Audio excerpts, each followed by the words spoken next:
കുലീനവും അതേപോലെ തന്നെ മനുഷ്യത്വ ഹിതവുമായിട്ടുള്ള സമീപനം കൊണ്ട് കേരളം ഒന്നാകെ തന്നെ നമ്മുടെ സിയമോളെ ഏറ്റെടുത്ത ഒരു കാഴ്ചയാണ് ഉണ്ടായത്.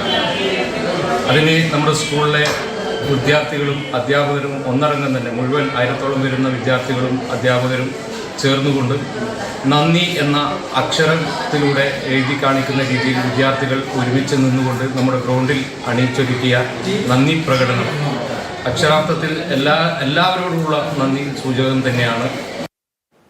തീർച്ചയായും കാണുമ്പോൾ തന്നെ വളരെ വൈകാരികമായ ഒരു അനുഭവം ഉണ്ടാകുന്നതാണ്. നമ്മൾ കടന്നുപോയ വഴികളോട് ഒരു നന്ദി പ്രകാശിപ്പിക്കുക ഒരു മനുഷ്യന് ഏറ്റവും ഉചിതമായൊരു ഗുണമാണ്. അത് ആ കുട്ടികൾ കാണിക്കുന്നു.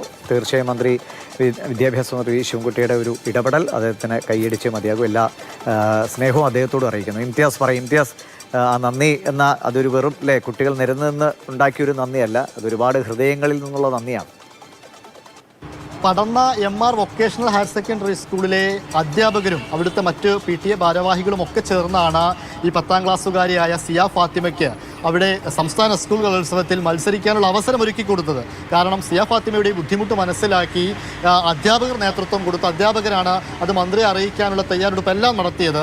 അത് വിജയകരമായി പൂർത്തീകരിച്ചു. സിയ ഫാത്തിമയ്ക്ക് ഒടുവിൽ മത്സരത്തിൽ പങ്കെടുക്കാൻ പറ്റിയെന്ന് മാത്രമല്ല A ഗ്രേഡും ലഭിച്ചു. ഇങ്ങനെ ഒരു വലിയ സന്തോഷം അവിടുത്തെ ആ സ്കൂളിലെ കുട്ടികൾക്കുണ്ട്, അധ്യാപകർക്കുണ്ട്.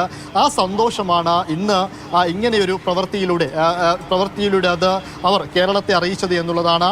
നന്ദി എന്ന മലയാള വാക്ക് അവർ സ്കൂളിലെ കുട്ടികളെ തന്നെ അണിനിരത്തിക്കൊണ്ട് വളരെ മനോഹരമായി ആ നന്ദി പ്രകാശനം അവർ ചെയ്തു എന്നുള്ളതാണ്. അത് വീഡിയോ ആയി ചിത്രീകരിച്ച് അത് പങ്കുവെക്കുകയും ചെയ്തിട്ടുണ്ട്. വിദ്യാഭ്യാസ മന്ത്രി V ശിവൻകുട്ടിക്ക് ലഭിക്കുന്ന തരത്തിൽ അത് പങ്കുവെക്കുകയും ചെയ്തിട്ടുണ്ട് എന്നുള്ളതാണ് ഇതിലേറ്റവും സന്തോഷകരമായ കാര്യമെന്ന് പറയുന്നത്. ഒരുപക്ഷെ സിയ ഫാത്തിമയ്ക്ക് ഇങ്ങനെ മത്സരിക്കണമെന്ന ആഗ്രഹം ഉള്ളപ്പോൾ തന്നെയാണ് വലിയ രോഗം, ഏറ്റവും വിഷമിപ്പിക്കുന്ന ഒരു രോഗം സിയ ഫാത്തിമയ്ക്ക് മാറ്റി കൊടുക്കുന്നുണ്ട്. നമ്മൾ ഇന്നലെ Mathrubhumi news happy star of the day ആയി സിയ ഫാത്തിമയ്ക്ക് വീട്ടിലെത്തി നമ്മൾ ആ സമ്മാനം കൈമാറുകയും ചെയ്തു. ആദ്യമായിട്ടാണ് അങ്ങനെ നമ്മൾ കലോത്സവ നഗരിയിൽ നിന്ന് പുറത്തൊരാളെ തേടി പോകേണ്ട ഒരു സാഹചര്യം ഉണ്ടാകുന്നത്. എന്തായാലും സിയയ്ക്ക് എല്ലാവിധ സ്നേഹവും അറിയിക്കുന്നു. ഈ നന്ദി പ്രകാശിപ്പിച്ച ആ കുട്ടികളോടുള്ള സ്നേഹവും അറിയിക്കുന്നു. ശരി.